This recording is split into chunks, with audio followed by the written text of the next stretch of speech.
আমাকে যখন কবরে রেখে আত্মীয় স্বজন পরিচিত প্রিয় মানুষগুলাই যখন মাটির নিচে চাপা দিয়ে ফেলবে, আপনি আমি একাকীভাবে কবরে শুয়ে থাকবো নিতর দেহ। আল্লাহর হুকুমে যখনই প্রশ্নকারী ফেরেশতা আসার আগে, যখনই আমাদের দেহে রূহের সঞ্চার হবে, সাথে সাথে আমাদের শরীরে একটা কম্পন হবে। কম্পন হওয়ার পরে আমাদের চোখ খুলবে। চোখ খোলার পরে আমরা ডানে তাকাবো, বামে তাকাবো, হাত খোলার চেষ্টা করব, কিন্তু পারবো না। বুঝতেই পারবো না যে কোথায় আছি, বুঝতেই পারবো না যে কোন জায়গায় আছি, মিলাতেই পারবো না। যেমন স্বপ্নের মধ্যে হয়, কোথায় আছি বুঝতে পারি না। দুপুর বিকালে ঘুমাইলে দেখবেন ঘুম থেকে উঠার পরে টাইম আউলা জাউলা হয়ে যায়, টাইম লড়ে যায়। সকাল নাকি বিকাল না দুপুর বুঝতে পারি না। বিকালের ঘুমটা যখন ঘুমাই, একটু খেয়াল করে দেখবেন কবরের প্রথম রাতটাতে যখন আমরা প্রথম চোখ খুলবো, আপনার আমার এমন একটা অনুভব হবে যে আমরা কিচ্ছুই মিলাতে পারবো না। তখন ভাবতে থাকবো কোথায় আছি, কোথায় আছি, কোথায় আছি। বছরে একটা ভয়ানক আওয়াজ আমাদের কানে ভেসে আসবে। তখন মন বলবে কেউ আসছে, কেউ আসছে। আর এমন ভূমিকম্পর মতো থপথপ করে কাঁপতে শুরু করবে, আমাদের ভয় আরো বেড়ে যাবে। দেখব দূর থেকে দুইটা ফেরেশতা মাটি ফিরে ফিরে আসতেছে আমার দিকে, আপনার দিকে, আমাদের দিকে। যার চোখগুলো হবে নীল বর্ণের চোখ, নখগুলা হবে লম্বা লম্বা, চুলগুলা হবে আউলা জাউলা, ভয়ানক চেহারা।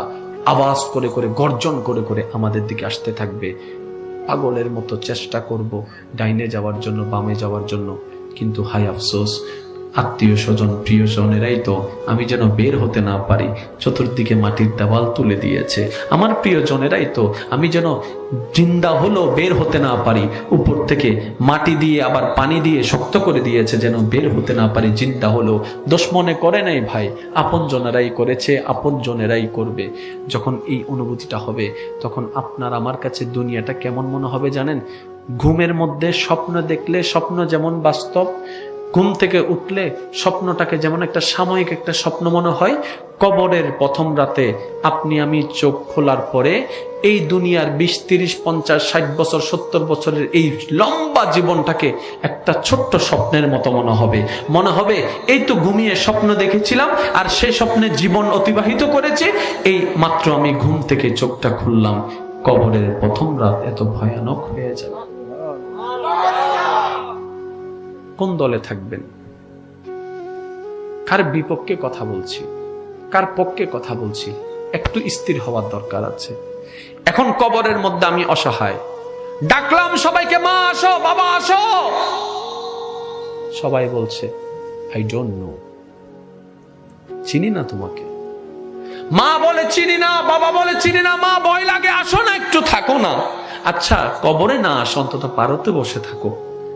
বাবা কবরে আসিও না, স্বামী কবরে আসিও না, ভাই কবরে আসিও না, বন্ধু কবরে আসিও না, ঠিক আছে পারে তো একটু বসে থাকতে পারো, 10টা মিনিট তো অপেক্ষা করো নাই, আধা ঘন্টাও তো অপেক্ষা করো নাই, চলে গিয়েছো ঘরে। এবার আপনি আমি অসহায় হয়ে বসে আছি, কেউ নাই, কেউ নাই, কেউ নাই। কার জন্য করলাম? কেউ তো নাই, সবাই তো হাত ছেড়ে দিল, সবাই তো পর করে দিল। হঠাৎ রহমতের আওয়াজ আসবে, উম্মত আমি নবী তোকে ছাড়ি নাই।